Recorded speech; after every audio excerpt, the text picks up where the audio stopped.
할렐루야. 오늘 갈보리 기도회에 온라인과 오프라인으로 참여하신 모든 광림의 권속들에게 하나님의 은혜와 평강이 함께하게 되시기를 주님의 이름으로 축원합니다.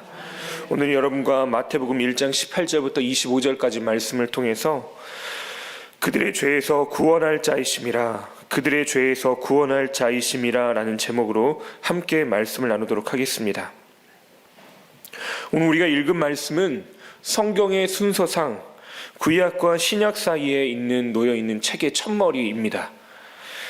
하나님께서 이스라엘의 타락과 징계, 회개의 반복적인 역사 속에서 400년 동안의 긴 침묵의 시간들을 가지시는데요, 그 구약과 신약의 긴 침묵의 시간을 끝내시고 처음으로 말씀하신 것이 바로 오늘 이 마태복음 1장의 말씀입니다.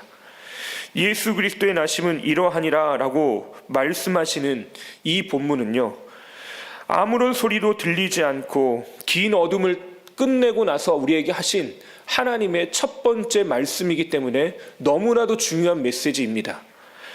우리에게 하나님께서 이 땅에 찾아오신 분으로 우리에게 그리고 있기 때문에 더 그렇습니다. 힘들고 어려웠던 그 어둠의 시간들을 끝내놓고 주님이 말씀하신 것은 내가 너희의 고통을 보고 이 땅에 왔다라고 말씀하십니다. 근데 하나님이 그렇다면 이 400년의 시간 동안 아무것도 안 하신 것일까요?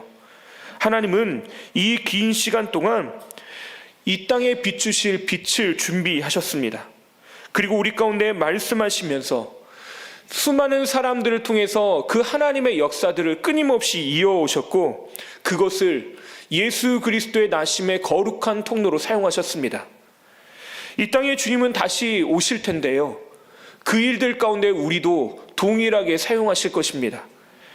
하나님께서 오늘 이 말씀을 통해서 우리 가운데 어떤 분인지 말씀하시고, 어떤 일을 준비하시고 어떤 일을 행하기를 원하시는지 이 말씀을 살펴보면서 함께 예수님을 더 깊이 알아가는 복된 시간 되시기를 주님의 이름으로 축원합니다.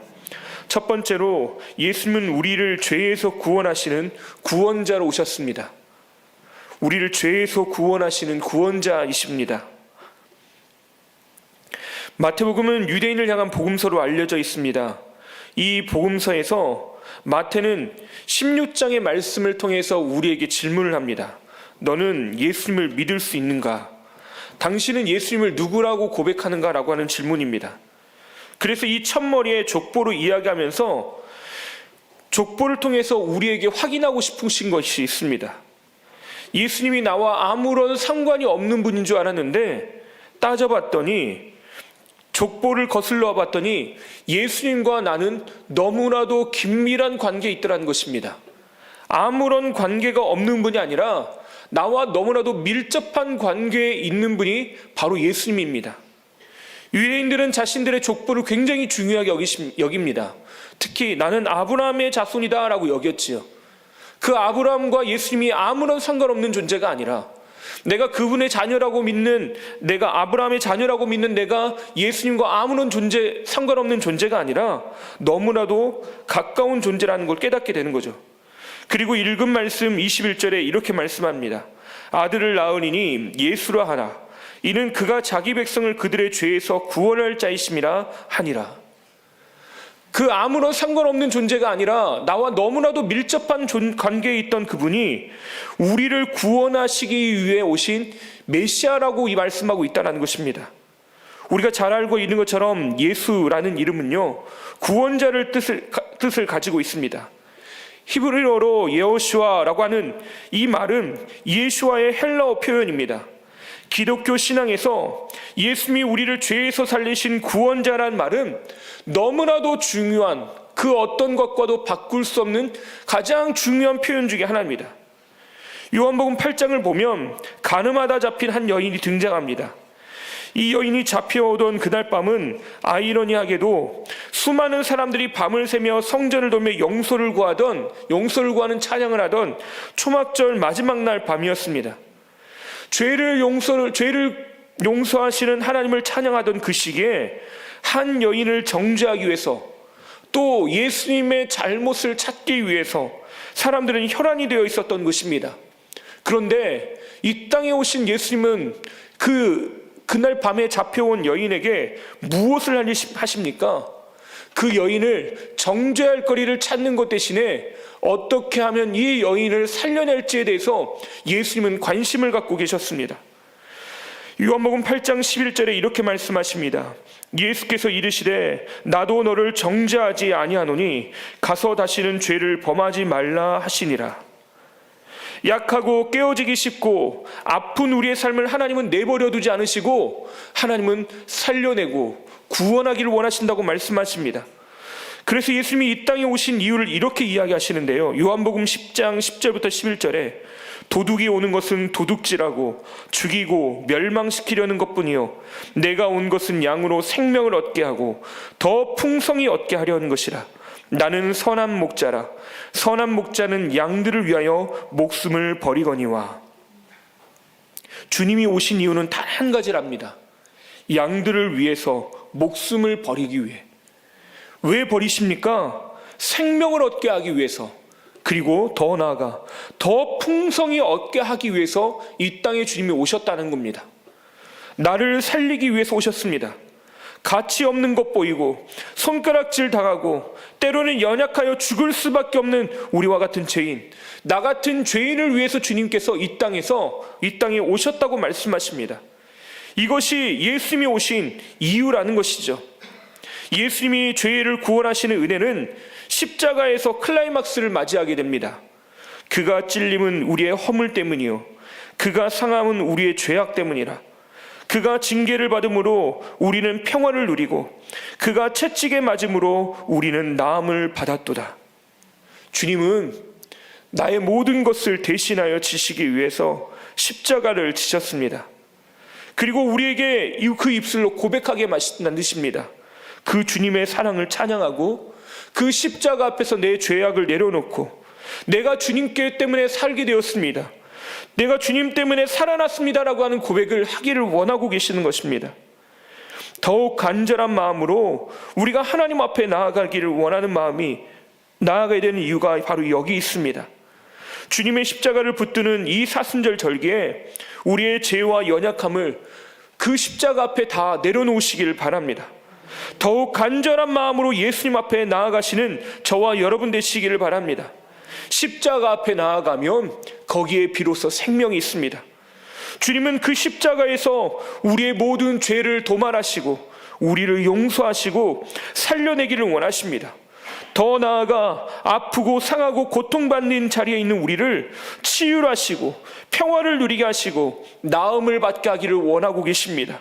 십자가의 거룩한 보혈을 의지하는 우리 모두에게 이 치유하심과 회복하심의 은혜가 함께 하실 줄 믿습니다. 두 번째로 예수님은 우리와 함께 하시는 임마누엘로 오셨습니다. 주님은 임마누엘로 오셨습니다. 초대교회 성도들에게 고민이 있습니다.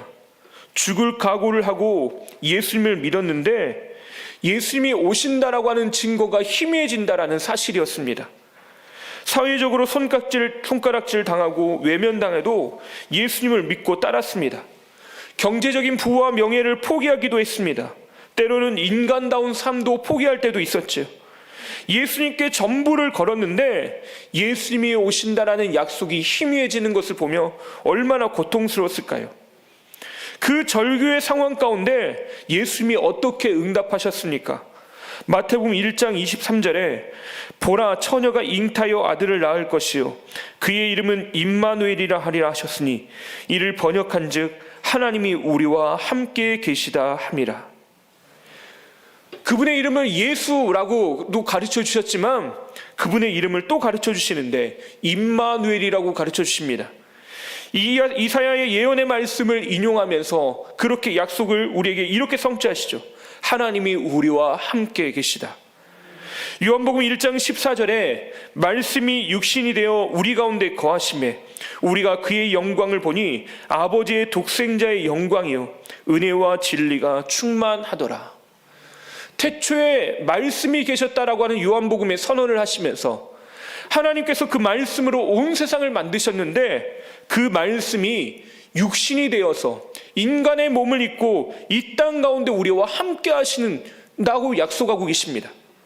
다시 말해 하나님이 그냥 함께 하시는 것이 아니라 그 하나님의 은혜와 능력을 충만하게 가지시고 우리 가운데, 우리의 삶 가운데 동일한 것들을 겪어내시면서 우리의 일들을 하나님의 일들로 바꿔내시겠다고 약속하고 계시는 것입니다.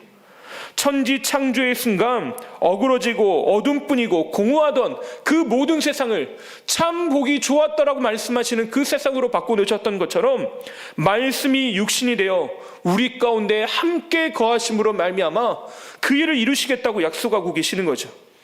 하나님이 이스라엘 백성들이 애굽에서 고통당할 때도 동일하게 말씀하셨습니다.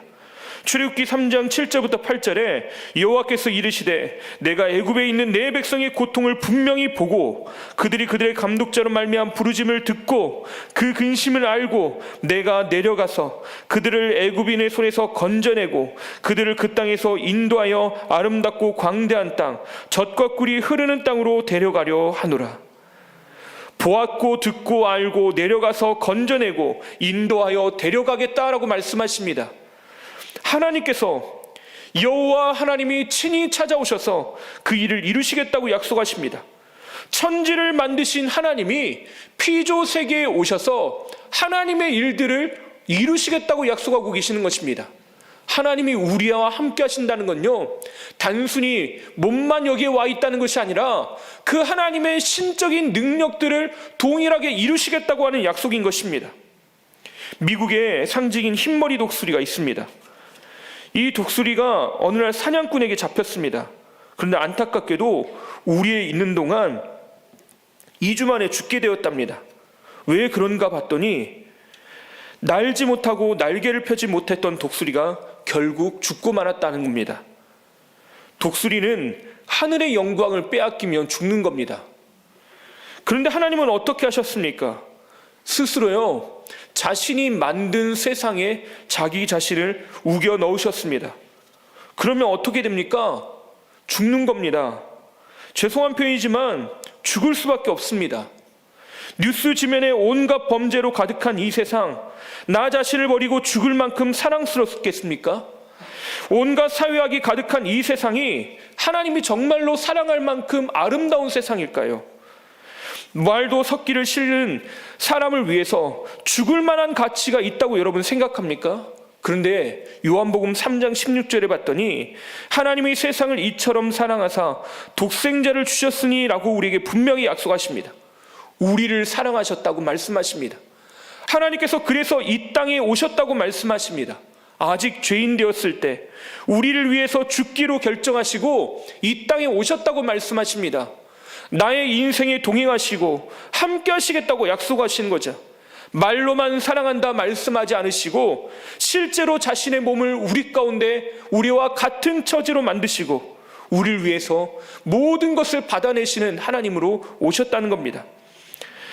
십자가에서 우리를 끌어안으시고 아프다고 슬프다고 어렵다라고 말하는 우리에게 주님은 그 문제를 스스로 짊어지기로 결정하셨습니다. 히브리서 2장 18절에 그가 시험을 받아 고난을 당하셨은즉 시험 받는 자들을 능히 도우실 수 있느니라. 주님이 이 땅에 오셔서요, 모든 것을 내려놓으시고 시험을 받아 고난을 당하시고 시험 받는 우리를 위해서, 우리를 돕기 위해서 이 땅에 그렇게 오셨다고 말씀하십니다. 저 우주 끝에 계신 하나님이 저 밑바닥 소울의 지옥 끝에 있던 우리를 만나기 위해서 이 땅에 오셨습니다. 그리고 우리와 함께 하십니다. 우리와 동일한 존재로 되신 이유는 우리를 사랑하시기 때문에, 우리를 살려내기 위해서입니다. 수력 발전은 물의 낙차가 크면 클수록 더 큰 에너지를 만들어냅니다. 우리가 만나려 할 수 없었던 그 하나님이 오늘 나에게 찾아오시는 그 사건은요, 엄청난 사랑의 에너지를 만듭니다. 그 폭발적인 힘은 우리를 살려내기에 부족함이 없습니다. 하나님은 오늘도 팍팍한 우리의 삶에 찾아오십니다. 낮고 낮은 곳, 아무도 찾지 않는 곳, 병들고 아픈 곳, 상처받고 희망이 없는 곳, 아무런 상관이 없습니다. 주님은 우리에게 찾아오십니다. 우리에게 오셔서 우리의 힘으로 짊어졌던 인생의 짐을 대신 짊어지십니다. 마태복음 11장 28절에 수고하고 무거운 짐진 자들아 다 내게로 오라. 내가 너희를 쉬게 하리라. 마태는 마태복음의 첫머리에 임마누엘이 되시는 예수님의 탄생을 이야기하면서 마지막 닫는 페이지 28장 20절에 이렇게 예수님의 이야기를 전합니다. 내가 세상 끝날까지 너희와 항상 함께 있으리라. 마태복음은 임마누엘로 시작해서 임마누엘로 끝납니다. 우리의 인생도 임마누엘로 시작해서 우리의 인생의 결론도 임마누엘인 줄 믿으시기를 바랍니다. 이 사순절 기간 임마누엘의 은혜가 우리 가운데 있게 되실 줄 믿습니다. 고난의 시간을 묵상할 때도 주님은 변함없이 우리를 떠나지 않으시고 우리와 함께 하시는 하나님인 줄 믿습니다. 우리가 두려워할 이유가 없습니다. 하나님이 우리와 함께 하시기 때문에 그렇습니다. 웨슬리 목사님이 말씀하시기를 하나님이 우리와 함께하는 것이 무엇보다도 좋은 일이라 말씀하십니다. 그 어떤 것과 비교할 수 없는 놀라운 은혜, 이 임마누엘의 은혜를 받아 누리시는 저와 여러분 되시기를 주님의 이름으로 축원합니다. 마지막 세 번째로 예수님은 우리를 통해서 오십니다. 예수님은 우리를 통해서 오십니다. 1장 앞부분에 있는 예수님의 계보를 읽다 보면 특이한 점을 발견하게 됩니다. 바로 5명의 여인이 등장한다는 점인데요. 죄송하지만 족보에는 여성은 중요한 존재로 부각되지 않는 것이 일반적입니다. 특별히 고대 근동의 남성 중심의 문화에서는 여인의 존재가 등장한 건 매우 특별한 것입니다. 그런데 이 여인들에게 더욱 특별함이 있습니다. 바로 사람들에게 비천하다고 손가락질 받는 만한 사람들이기 때문에 그렇습니다. 다말은 과부가 되어 시아버지에게서 아이를 낳습니다. 잘잘못을 떠나서요, 부끄럽고 수치스러운 이야기일 수 있습니다. 그러나 이 다말을 통해 낳은 아이를 통해 예수님은 이 땅에 오셨습니다. 다음으로 등장한 여인은 여리고의 기생으로 알려진 라합입니다. 이 여인은 많은 별명 중에 하필 기생 라합이라고 불려집니다. 그러나 이 여인은 믿음의 선택으로 자신과 자신에게 속한 모든 가족들의 운명을 바꾸어 놓았습니다. 결국 라합은 다윗의 조상이 되는 축복을 누리게 됩니다. 룻은 모압 여인, 즉 이방 여인입니다. 남편을 잃고 시어머니 나오미를 따라 베들레헴으로 돌아왔습니다. 현실적으로나 경제적으로나 여러 면에서 혼자 감당하기 너무나 힘든 처지에 있던 여인입니다. 그런데 이 여인이 보아스를 만나고 하나님은 여인은 하나님의 계보에 들게 하셨습니다. 다음으로 등장하는 여인은 우리아의 아내라고 등장하는 밧세바입니다.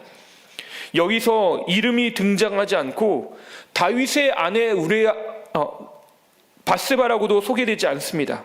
오히려 전 남편 우리아의 아내라고 소개할 뿐입니다. 다른 남자의 부인이 족보에 올라있다는 만큼 얼마나 끔찍한 일일까요? 그러나 예수님은 이 여인의 태를 통하여서 오셨습니다. 마지막으로 마리아입니다. 마리아는 처녀의 몸에서 아이를 낳게 됩니다. 하나님은 이렇게 부족해 보이고 연약해 보이는 여인들의 이름을 성경에 기록해 놓으시고 그 여인들을 통해서 이 땅에 오셨다고 말씀하십니다. 마치 능력도 없고 힘도 없고 심지어 죄인이라고 불리는 사람을 통해서 이 땅에 오셨다고 말씀하고 있습니다. 그런데 가장 중요한 부분이 하나 있는데요. 18절에 보니까 이렇게 쓰여 있습니다. 예수 그리스도의 나심은 이러하니라. 그의 어머니 마리아가 요셉과 약혼하고 동거하기 전에 성령으로 잉태된 것이 나타났더니. 20절에 또 이렇게 이야기합니다. 이 일을 생각할 때 주의 사자가 현몽하여 이르되 다윗의 자손 요셉아 내 아내 마리아 데려오기를 무서워하지 말라. 그에게 잉태된 자는 성령으로 된 것이라.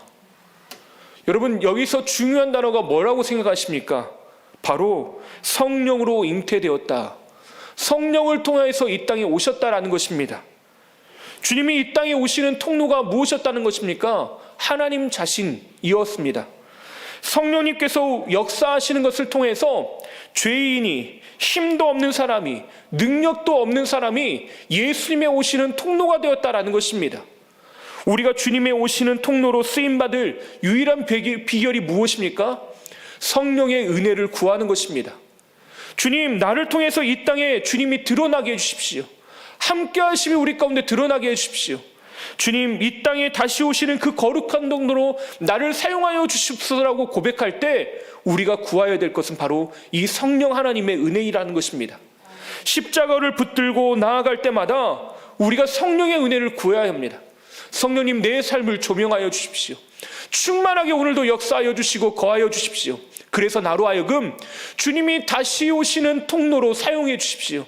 이 땅에 예수님이 다시 오시는 그 일들을 이루는 거룩한 사명을 이루는 사명자로 서게 해주십시오. 우리를 통해서 주님이 증거되고 주님을 전하기 시작할 때 우리에게 가장 필요한 요소가 무엇입니까? 바로 이 성령의 충만함을 받는 것입니다. 예수님의 제자들이 성령의 충만함을 받아 증인이 되었던 것처럼 오늘 우리에게도 구하고 찾아야 될 것이 무엇입니까? 바로 이 성령님의 은혜입니다. 주님은 우리를 통해서 이 땅에 오시기를 원하십니다. 주님 오시는 길을 예비하며 주님 오시는 길을 준비하며 살아가는 우리가 되어야 될 줄 믿습니다. 우리는 복음의 통로가 되어야 합니다. 오늘도 성령의 충만함을 받아 이 땅에 그 주님이 보이지 않는 사람들, 주님이 희미해져서 주님이 침묵하고 계시는 것처럼 보이는 사람들에게 주님을 전하는 전달자가 되어야 합니다. 주님의 사랑을, 주님의 용서하심을, 주의 치유하심을 나타내는 거룩한 통로가 되어야 될 줄 믿습니다. 오늘 우리의 입술을 통해서, 우리를 삶을 통해서 주님의 살아계심을 증거하고 나타내고 증거하는 복된 삶을 살아내시기를 주님의 이름으로 축원합니다. 기도하겠습니다. 우리를 사랑하시는 하나님, 우리의 인생에 찾아오시는 하나님을 인하여 우리의 삶이 변화될 줄 믿습니다. 하나님을 의지함으로 결단하고 승리하는 우리가 되기를 원하오니 오늘 우리에게 힘과 능력, 성령을 부어 주시옵소서. 믿음의 시작이 되는 사람이 되게 하시고 믿음의 분기점을 만드는 사람이 되게 하여 주시며 믿음의 증거가 되는 사람이 되게 하여 주시옵소서. 우리는 연약하고 부족하지만 주님 다시 오는 길을 예비하는 사람 되기를 원하오니 하나님의 뜻을 온전히 이루게 하여 주시옵소서. 우리를 통해서 구원받는 백성의 수가 넘쳐나는 축복을 허락하여 주시옵소서. 오늘 이 믿음으로 하나님 앞에 나아가오니 11조와 감사헌금, 일천번제와 서운함을 구별하여 드리는 모든 몸과 마음을 받아주시고 하나님의 꿈과 소원들이 우리의 마음속에 새겨지게 하여 주시고 그 주님의 비전을 따라서 멋지게 살아내는 오늘 하루가 되게 하여 주시옵소서.